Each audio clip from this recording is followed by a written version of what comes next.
Muy bien, jóvenes, tengan buen día a todos. Vamos a continuar con el proceso del plan de estudios de la materia de estudios sociales para octavo grado. Vamos a desarrollar siempre, ¿verdad? La continuidad de la unidad 3, diversidad sociocultural e identidad en América, la cual ubicamos entre la página 131 a la página 160 del libro de Santillana Caleidoscopio. El tema a desarrollar en esta jornada es el tema número 3, derechos de los pueblos indígenas y minorías, que lo encontramos entre la página 142 a la página 146. El indicador de logro es el indicador 3.3. Participa responsablemente en un simposio sobre los derechos de los pueblos indígenas y de las minorías, demostrando aprecio por la diversidad cultural americana. En torno a esta temática, la vamos a iniciar siempre con un videíto y luego vamos a hacer la relación entre el video y el tema a desarrollar. Pongamos atención, por favor, jóvenes.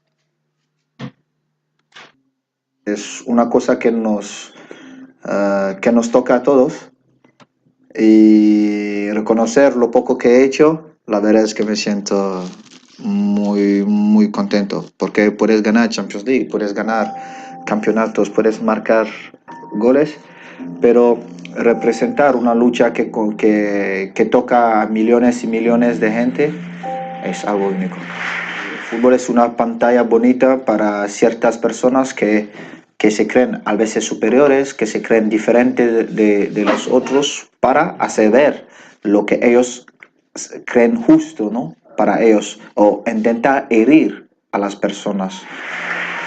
La primera vez que me pasó no fue en un campo de fútbol. Y la verdad es que tampoco me esperaba que me podía pasar en un campo de fútbol. El hecho de ser un futbolista, te crees a veces que eso no te puede tocar porque llevas pasión, porque llevas muchas cosas, ¿no? Y cuando me pasó, no me lo creía. Ronaldinho y Deco vinieron hacia mí, me dijeron, negro, si tú sales, salimos contigo. Frank vino, Rashad vino y habló con nosotros y me dijo, no, si estas personas han comprado sus billetes es para venir a ver a los monos jugar, entonces les vamos a enseñar que nosotros monos sabemos jugar a fútbol y es una lección que les vamos a dar, que somos mejores. Y así entramos y creo que a los 5 a los 10 minutos metí un gol y lo celebramos haciendo un poco gritos de mono. Y yo creo que no nos tenemos que ocultar ese malestar que está en la sociedad, ¿no? Hay que luchar contra eso.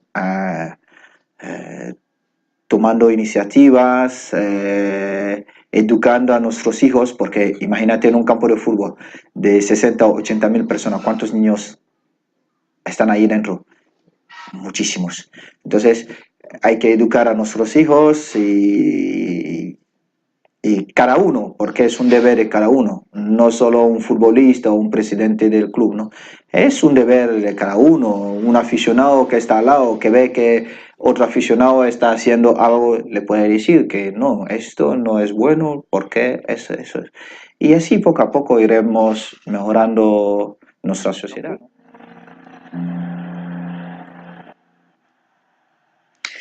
La verdad es que el árbitro aquí fue impresionante. Increíble, porque él vino y me dijo, Samuel, yo paro el partido, si no aguanta yo paro el partido. Y él fue al delegado del campo y le dijo, o estos gritos se paran o eso. Entonces él luego me vino y intentó resonarme diciéndome que lo mismo que me dijo Fran, y en este momento vinieron mis compañeros, ¿no? Fue increíble, fue francamente increíble, porque es que yo no le entiendo, no le entiendo cómo una persona puede creer que es mejor o diferente que la otra persona, ¿no? Tú puedes ser mejor porque tienes dinero, porque esto, pero ¿te crees que esto te da derecho a...? Pero bueno. Muy bien. Acá en el video introductorio pues vemos a Samuel Eto'o con una experiencia bastante peculiar. Él pues básicamente fue discriminado por su color de piel, por su tipo de nacionalidad y entonces en un partido se le comenzó a hacer gritos como de simio, identificándolo con eso. Igualmente en ese mismo partido también fue la oportunidad en que a un jugador también se le tiró un plátano. Entonces el tema de la discriminación es básicamente la experiencia que Eto'o ha experimentado en el deporte. En un partido de fútbol, y entonces en un partido se le comenzó a hacer gritos como de simio, identificándolo con eso. Igualmente en ese mismo partido también fue la oportunidad en que a un jugador también se le tiró un plátano. Entonces el tema de la discriminación es básicamente la experiencia que Eto'o ha experimentado en el deporte.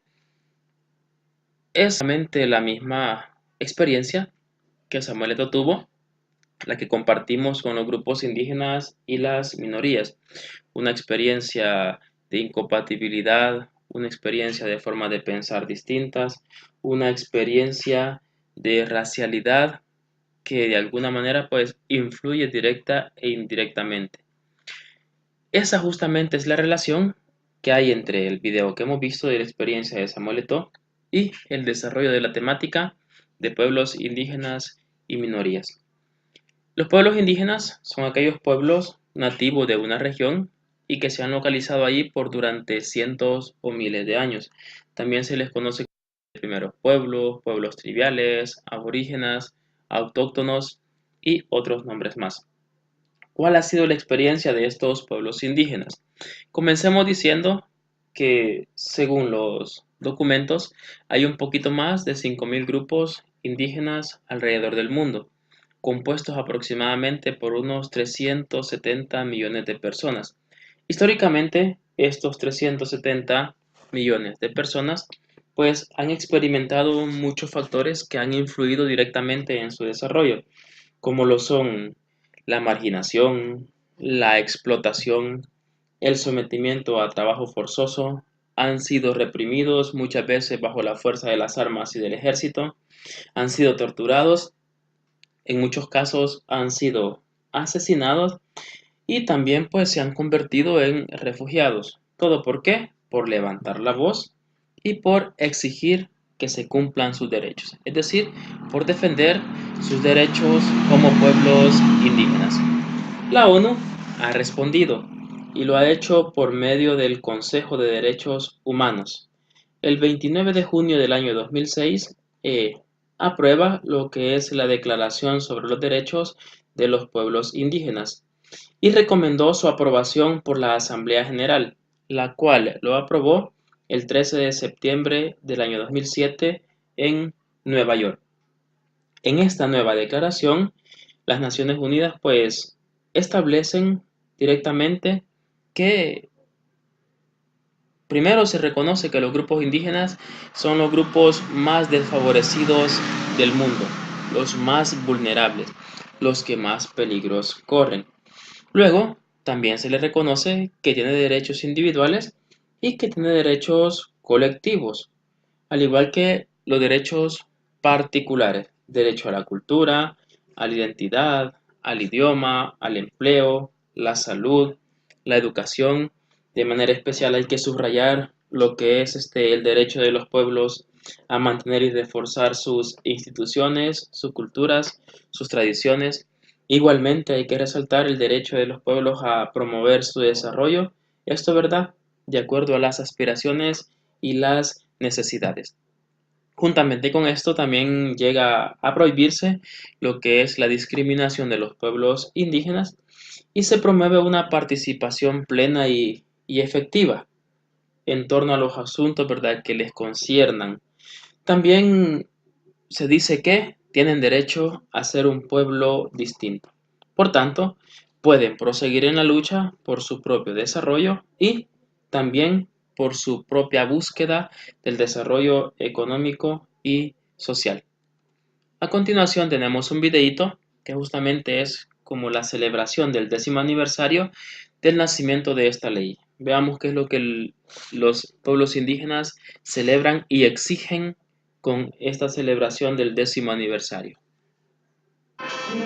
Con el fin de promover y proteger los derechos y libertades de los pueblos indígenas en el mundo, la Asamblea General de las Naciones Unidas aprobó hace 10 años esta declaración, en la que defiende la igualdad de los indígenas y exige su no discriminación.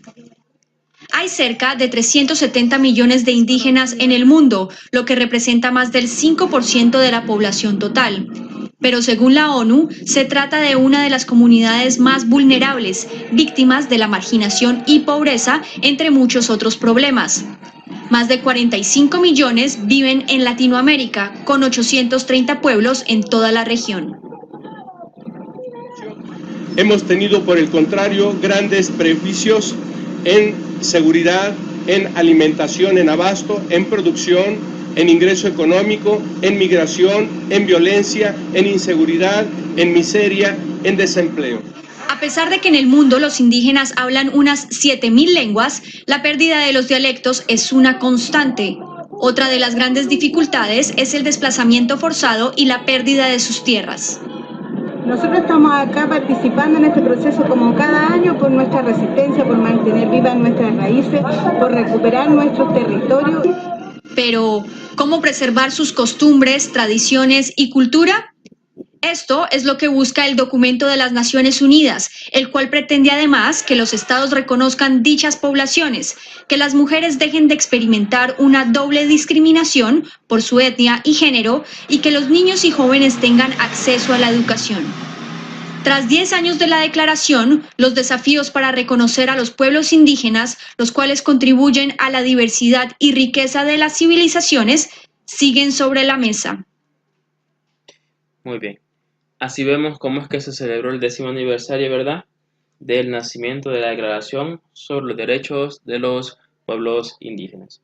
En la página 142, en la parte inferior, está este esquemita que nos da como el resumen de lo que hemos dicho. ¿Cuáles son los derechos de los pueblos indígenas? Se les reconoce los derechos de autodeterminación, derecho a la cultura, derecho al idioma, derechos políticos, derecho a la religión, derecho a la no discriminación y derecho a un territorio.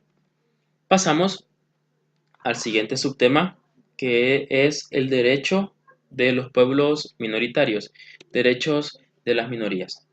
Lo primero que vamos a decir es que la Declaración de las Naciones Unidas sobre las Minorías, aprueba en 1992, hace referencia al artículo 1 a lo que es el tema de las minorías y reconoce que la base de las minorías son la identidad nacional, la identidad étnica, la identidad cultural, la identidad religiosa y la identidad lingüística.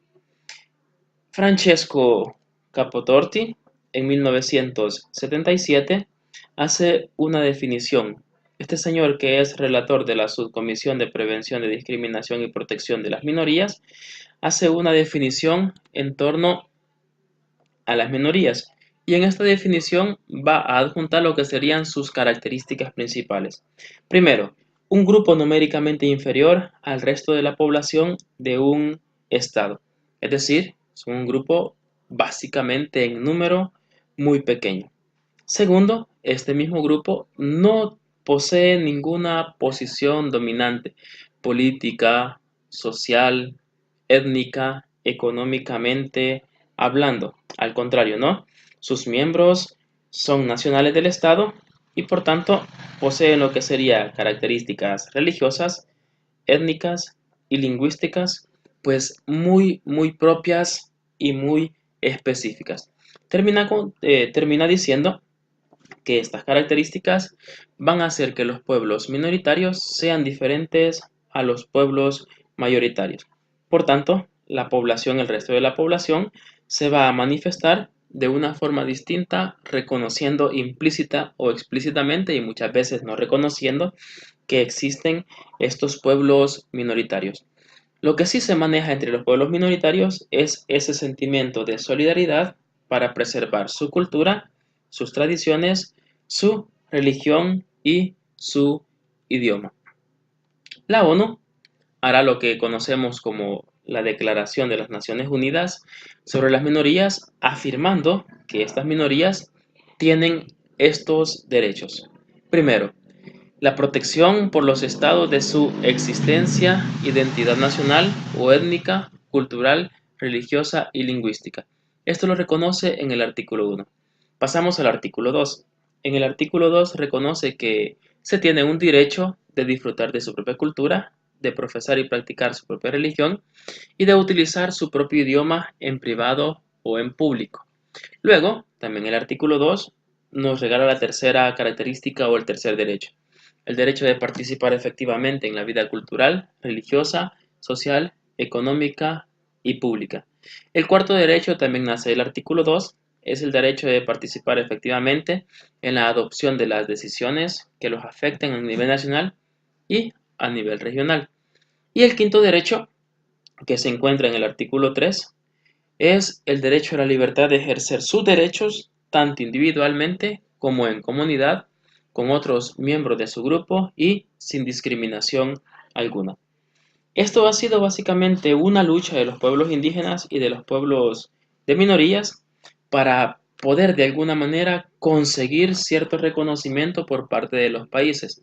El Banco Mundial dirá que aunque este esfuerzo ha sido muy largo, pues poco a poco se van recogiendo frutos de esta lucha. Veamos el siguiente videíto.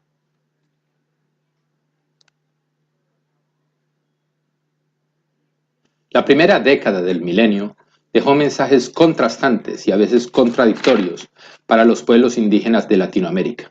Por un lado, como latinoamericanos, los pueblos indígenas se beneficiaron muchísimo de la década dorada. Mejoraron el acceso a muchos servicios básicos y a la educación y redujeron sus niveles de pobreza. También mejoró su inclusión en los procesos de toma de decisiones. En toda la región se aprobaron marcos legales que protegen sus derechos y gracias a su participación en procesos electorales, hoy ocupan lugares de liderazgo en todos los niveles de gobierno. Latinoamérica, de hecho, se puso a la vanguardia a nivel mundial. 15 de los 22 países que han ratificado el Convenio 169 de la Organización Mundial del Trabajo sobre Pueblos Indígenas y Tribales son latinoamericanos. Sin embargo, los pueblos indígenas no se beneficiaron de la década dorada en la misma medida que el resto de los latinoamericanos. Todavía persisten brechas importantes y barreras que limitan significativamente su inclusión en condiciones de igualdad. En Perú, por ejemplo, el número de hogares indígenas que viven en situación de pobreza se redujo en 45%, pero entre no indígenas la reducción fue del 55%. Eso significa que la brecha preexistente al inicio de la década, de hecho, se amplió. Este fenómeno se repite en gran parte de la región con el resultado de que la proporción de hogares indígenas en situaciones de pobreza aún dobla a la de hogares no indígenas. Los indígenas en Latinoamérica son 42 millones de personas, cerca del 8% de la población, pero representan el 17% del total de las personas que viven en condiciones de pobreza extrema. Esto refleja la existencia de barreras estructurales que limitan la capacidad de las familias indígenas para insertarse en los mercados y beneficiarse de las políticas públicas de manera equitativa. Por ejemplo, si comparamos dos hogares de Ecuador con condiciones similares, la probabilidad de vivir en condiciones de pobreza aumenta 15% si el jefe del hogar es indígena, 6% más si además es mujer y 26% más si vive en zonas rurales. Además, la probabilidad de que un miembro de ese hogar complete la educación secundaria se reduce en más de un 17%. También están apareciendo nuevas formas de exclusión y nuevos retos de desarrollo. Hoy, la mitad de la población indígena en América Latina vive en zonas urbanas, pero es poco lo que sabemos sobre ellos. Las políticas y los programas de desarrollo están diseñados casi siempre para el ámbito rural. En las ciudades, los indígenas se instalan con mucha mayor frecuencia en asentamientos inseguros, sin acceso a servicios básicos o que están contaminados. Por ejemplo, el 36% de los hogares indígenas viven en favelas o barrios populares, el doble que el número de hogares no indígenas. El número de indígenas que viven en ciudades, pero en casa con piso de tierra y sin electricidad, es 6 veces mayor que el de no indígenas. Los pueblos indígenas suelen tener visiones propias de lo que es el desarrollo y por qué es importante. Si van a asumir su papel como actores clave en la agenda del desarrollo, sus voces e ideas deben ser tomadas en cuenta. El reporte de Latinoamérica indígena en el siglo XXI aspira a contribuir a este diálogo con un análisis de sus situaciones, los logros y los desafíos pendientes al final de la primera década del milenio. En resumen, los pueblos indígenas son socios indispensables para llevar a la región por el camino del crecimiento sostenible y la prosperidad inclusiva. Es por ello que su inclusión no solo es moralmente correcta, sino que es económicamente inteligente. Ok, eso es entonces, ¿verdad?, lo que el Banco Mundial piensa sobre este proceso y qué es lo que se ha logrado conseguir. Pasamos a lo que serían las instituciones que protegen a las minorías. Esta protección de las minorías nacionales, étnicas, religiosas y lingüísticas no es nuevo, sino que desde el año 1947 ya habían organizaciones que estaban trabajando en ello. En la actualidad también hay muchas otras que trabajan en la lucha de los derechos, el respeto a las minorías. ¿Cuáles son algunas de estas organizaciones? Comenzamos con el Consejo de Derechos Humanos de la ONU. Este consejo es el que se responsabiliza de promover lo que es el respeto universal por los derechos, las libertades fundamentales de todas las personas, sin distinguir, ¿verdad?, ninguna clase social, política, económica, religiosa, sino que hablamos de una manera justa y equitativa. Luego tenemos la Comisión Interamericana de Desarrollo Humano, que pertenece a la Organización de Estados Americanos, OEA. Esta entidad de lo que se encarga es de proteger y promover los derechos humanos en el continente americano, en las Américas, América del Norte, América Central, América del Sur, todo el continente americano al que pertenecemos, todos los americanos. Tercero, movimiento de los pueblos para la educación en derechos humanos. Estos movimientos trabajan directa e indirectamente con algunos afiliados en organizaciones relacionadas con lo que es mujer y también con el tema de la justicia social. Y por último, el convenio 169 de la Organización Internacional del Trabajo, OIT. Este convenio fue el instrumento jurídico que se refiere específicamente a los derechos de los pueblos indígenas, a determinar la libertad de su estatus político, así como el desarrollo económico, social y cultural. De esta manera pasamos a lo que serían los derechos indígenas en la legislación salvadoreña.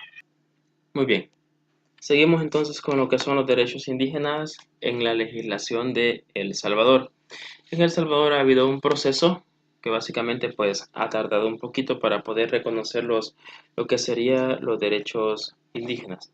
Lo primero que debemos de decir de El Salvador es que es de los pocos países que todavía no ha ratificado el convenio 169 de la Organización Internacional del Trabajo de la OIT, y sí habla, ¿verdad?, de reconocer a los pueblos indígenas. Además, en la legislación salvadoreña, desde el año 1983 en la Constitución, es básicamente muy poco lo que regula sobre los derechos de los pueblos indígenas. Pero sin embargo, poco a poco el proceso se fue dando, a tal manera que el 12 de junio del año 2014 se comenzaron a ver algunas pistas de lo que podría ser este procedimiento de reconocimiento de los pueblos indígenas. En esta fecha, lo primero que pasó fue que la Asamblea Legislativa reformó lo que fue el artículo 56 de la Constitución de la República. Entonces, ese artículo expresa de la siguiente manera: la riqueza artística, histórica y arqueológica del país forma parte del tesoro cultural salvadoreño, el cual queda bajo la salvaguarda del Estado y sujeto a leyes especiales para su conservación. En resumen, diríamos que la riqueza artística, histórica y arqueológica queda bajo el gobierno y él es el que se va a preocupar por el desarrollo de esta riqueza. Entre el año 2009 y 2012, los diputados de la Asamblea Legislativa pues ya habían aprobado lo que era la modificación de la ley. ¿Para qué? Para que los pueblos originarios fueran tomados en cuenta en la Constitución. Pero también decían que de alguna manera pues era necesario que otra legislatura ratificara esta decisión. Y justamente pues así es como se dio. Para que esta ley entrara en vigor, entonces se ratificó y se aprobó. La ley pues dice de la siguiente manera: El Salvador reconoce a los pueblos indígenas y adoptará políticas a fin de mantener y desarrollar su identidad étnica y cultural, su cosmovisión, valores y su espiritualidad. Es decir, entre el 2009 y el 2012, los diputados de la Asamblea Legislativa aprueban tomar en cuenta a los pueblos indígenas, ratifican la decisión y reconocen asimismo a los pueblos indígenas. En torno a esto, también los pueblos indígenas han tenido una lucha histórica por ser reconocidos y porque sus derechos sean reconocidos. De acá pues podemos pasar, por ejemplo, el hecho histórico de Maximiliano Hernández Martínez en el año 1932, que ante el pueblo indígena que le exigía sus derechos, pues dio la orden de asesinar al pueblo indígena del occidente de El Salvador. Vamos a ver un pequeño videíto que también hace referencia a esta lucha histórica de los pueblos indígenas en El Salvador. Los pueblos indígenas de El Salvador iniciaron una nueva etapa de lucha en defensa de sus tierras comunales y la protección de los mantos acuíferos. Exigen al gobierno el reconocimiento de sus derechos colectivos, cultura y organización política autónoma. Desde las primeras horas del día y en grupos, los pueblos autóctonos de Sonsonate se dieron cita en el centro ceremonial El Llanito, donde yacen miles de indígenas sepultados desde 1932. Un gobierno militar dio la orden de aniquilar a los antiguos pobladores de estas tierras al occidente de El Salvador. Las demandas siguen siendo históricas. Considero de que las tierras comunales, como antes les llamábamos aquí en Izalco, pues ha sido parte fundamental de nuestros reclamos y nuestros derechos que siempre tenemos que hacerle al gobierno en función. Con el tambor ancestral, los pueblos originarios comenzaron un ritual en honor a sus antepasados. Reivindican la lucha histórica del reconocimiento constitucional de sus usos y costumbres.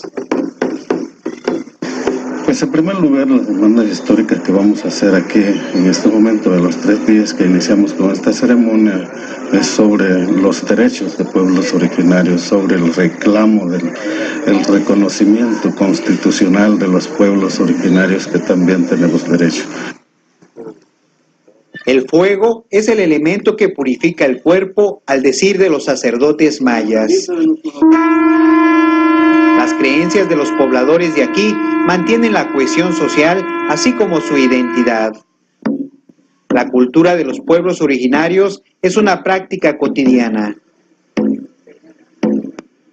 Con esta ceremonia del fuego, los pueblos indígenas de Sonsonate comienzan una nueva etapa de lucha por la reivindicación de su cultura y sus prácticas colectivas.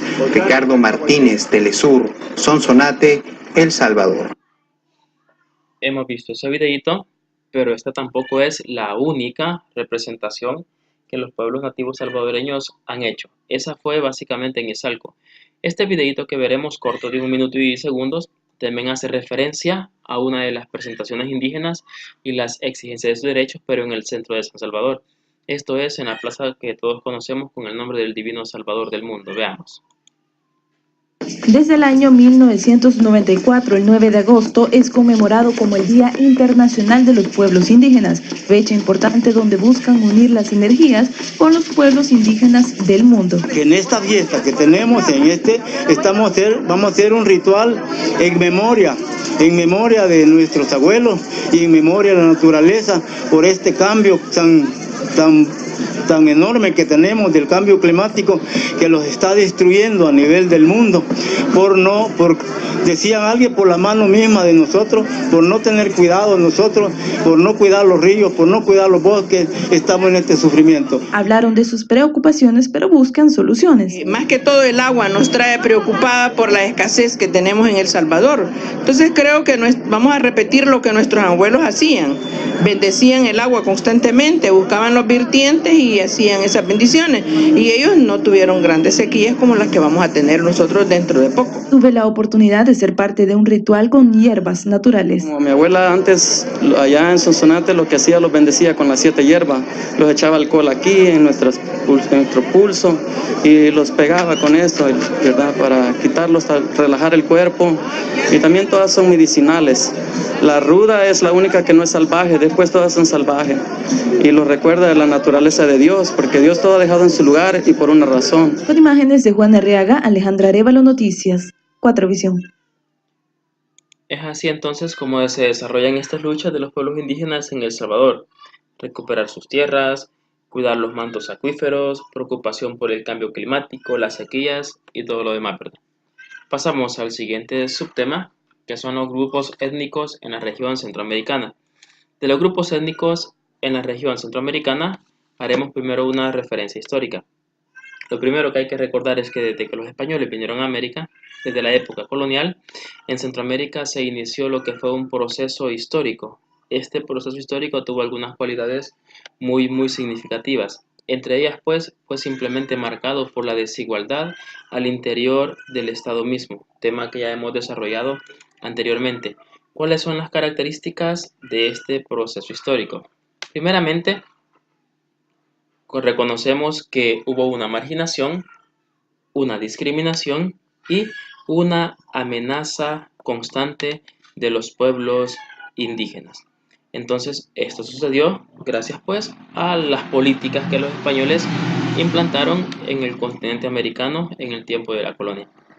Lo segundo, también hubo un desarrollo económico para los españoles que tenía como base la explotación de los recursos y por consiguiente pues tuvo también un impacto grande sobre las tierras de las cuales los dueños originarios, los legítimos dueños, eran los indígenas y que los españoles vinieron y comenzaron a ocuparlas.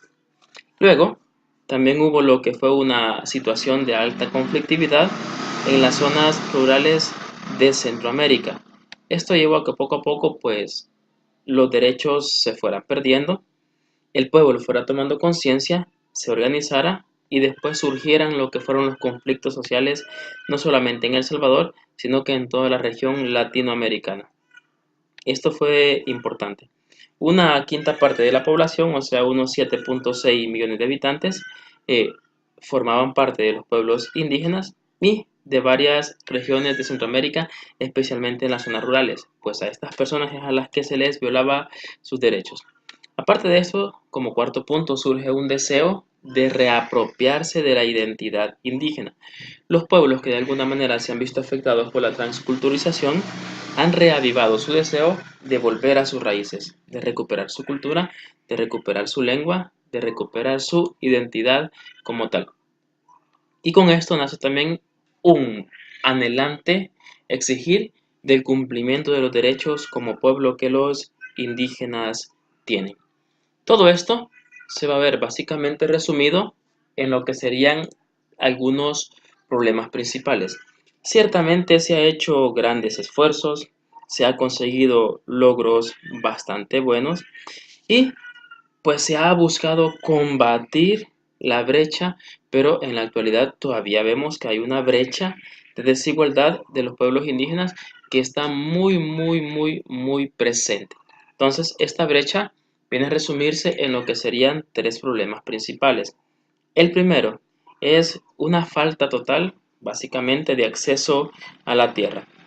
Aunque aunado a la resolución, a las demandas agrarias, a las faltas de respeto a los territorios comunales, a los desplazamientos forzosos que tuvieron que hacer, resultado de los proyectos de desarrollo económico, pues se configuró un panorama que llevó a tensiones entre los pueblos indígenas y los gobiernos, sobre todo los gobiernos militarizados.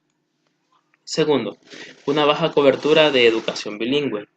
Esto se da como resultado, primero, de pocos maestros capacitados y por consiguiente esto lleva a que las cifras de escolarización, sobre todo de los niños y de las niñas indígenas, pues sean sumamente bajas. Aunémosle en la actualidad a esto también el tema del bullying, que no deja de quedarse de lado en este aspecto. Y como tercer punto tenemos lo que son las precarias condiciones de salud. Es decir, cada vez más las condiciones de salud de los pueblos indígenas son muy deterioradas. Esto se da pues a que los habitantes indígenas, como consecuencia de estas precarias condiciones de salud, tienen enfermedades que son asociadas a lo que es la exclusión social, a la pobreza, al subdesarrollo y la mortalidad infantil y materna pues de los pueblos indígenas está muy por encima de lo que sería la mortalidad infantil y materna del promedio nacional de los países latinoamericanos. Es de esta forma como terminamos el tema que estamos desarrollando, número 3 de la unidad 3, Derechos de los Pueblos Indígenas y Minorías. En esta diapositiva les dejo un par de materiales de apoyo complementarios que tienen que ver con el tema. Indígenas salvadoreños piden al Estado más espacio en participación política con su respectivo link, los pueblos indígenas en El Salvador y su link, y algo muy importante, 12 de octubre, Día de la Raza, nada que festejar, y su respectivo link. Les pido por favor, jóvenes, que vayamos a la página número 146 de nuestro libro de texto y respondamos estas actividades que el libro nos presenta. Ya cuando hayamos respondido estas actividades, por favor también vayamos a lo que es la plataforma Santillana, trimestre 2, Estudios Sociales, unidad 3, Diversidad Sociocultural e Identidad en América, recursos adicionales, y allí por favor demos respuesta a estas tres integraciones. El derecho fundamental de la cultura, hacia el buen vivir, una declaración universal por las minorías.